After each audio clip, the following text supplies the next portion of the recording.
In today's video, I'm going to teach you how to open a document from OneDrive in Microsoft Word.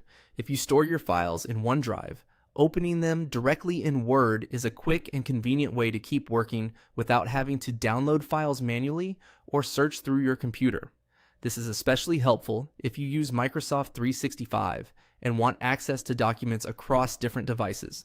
I'll walk you through the process clearly so you can follow along with ease. To begin, open the Word app on your desktop. Make sure you're launching the desktop version of Microsoft Word, not just viewing a file in a web browser.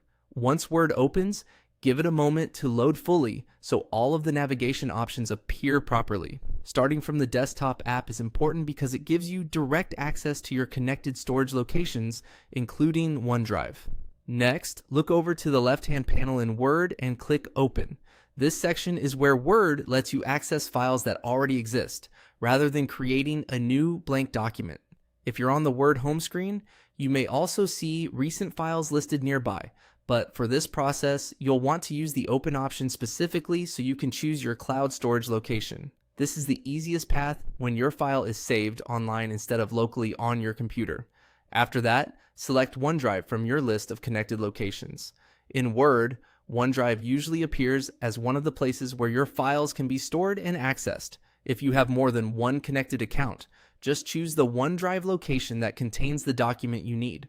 This step tells Word to look in your cloud-based folders instead of your desktop, downloads folder, or another local drive. Once you're inside OneDrive, browse through your folders until you find the document you want to open. Take your time here and navigate just as you would in a normal File Explorer window. When you locate the correct file, click the file name to open it. Word will then load the document directly from OneDrive, allowing you to view and edit it as needed. A helpful tip is to make sure you're connected to the internet, since OneDrive files are stored online and may need to sync before opening. It's also a good idea to confirm you're signed into the correct Microsoft account if you don't immediately see the folder or file you expect. And that's all it takes to open a document from OneDrive in Microsoft Word. Once you've done it a couple of times, the process becomes very quick and seamless.